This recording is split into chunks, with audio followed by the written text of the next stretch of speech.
in his late 20s, has been charged with murder.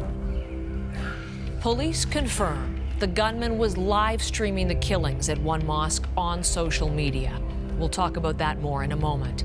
2 other people are being held, but it is unclear to this hour whether they too are involved. Police say none of the people in custody are in any kind of extremist watch list. We had no information.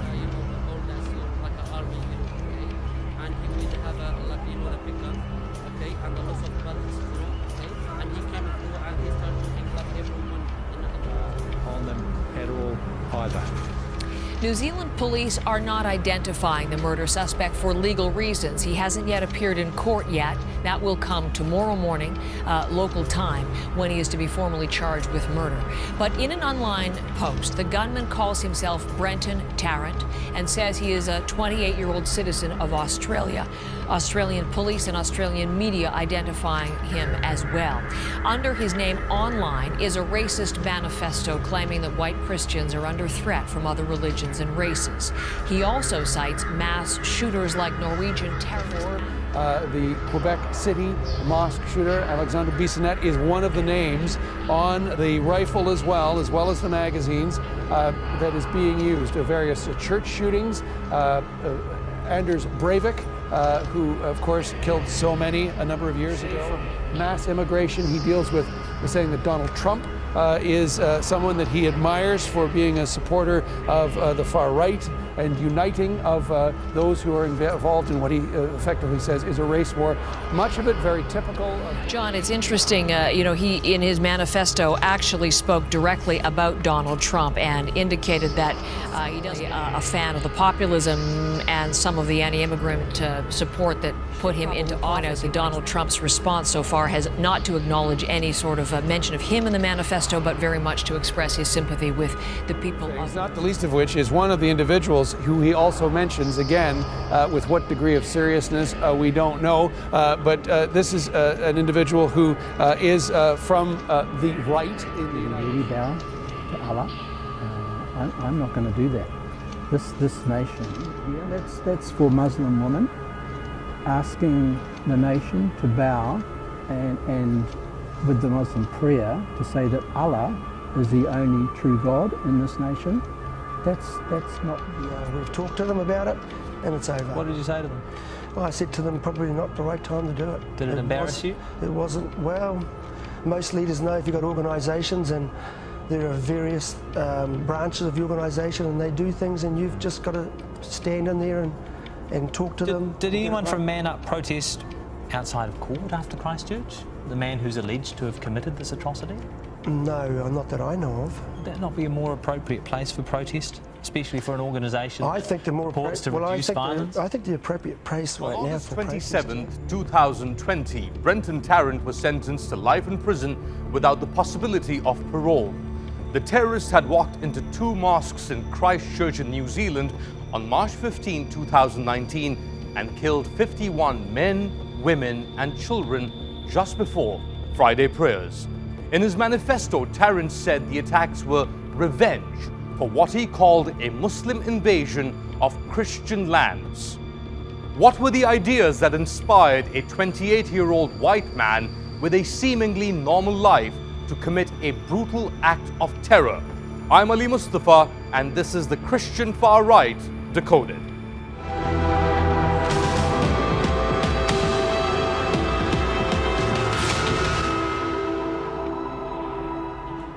Brenton Tarrant laid out his motivations in a document titled The Great Replacement, a reference to the Great Replacement theory based on the white genocide conspiracy.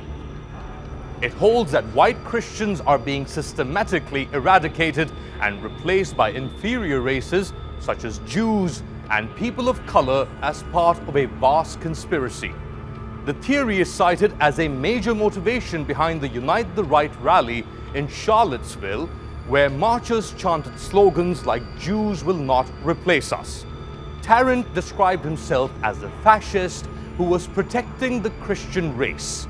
In a reference to anti-Muslim Serbian song from the Yugoslav war, Tarrant wrote that he worked part-time as a kebab removalist. He also had kebab remover painted on one of his semi-automatic rifles. The guns were covered in other code, such as 14 words painted prominently on one of the rifles. It's a reference to these 14 words coined by the now deceased leader of the Order, an American neo-Nazi terrorist group.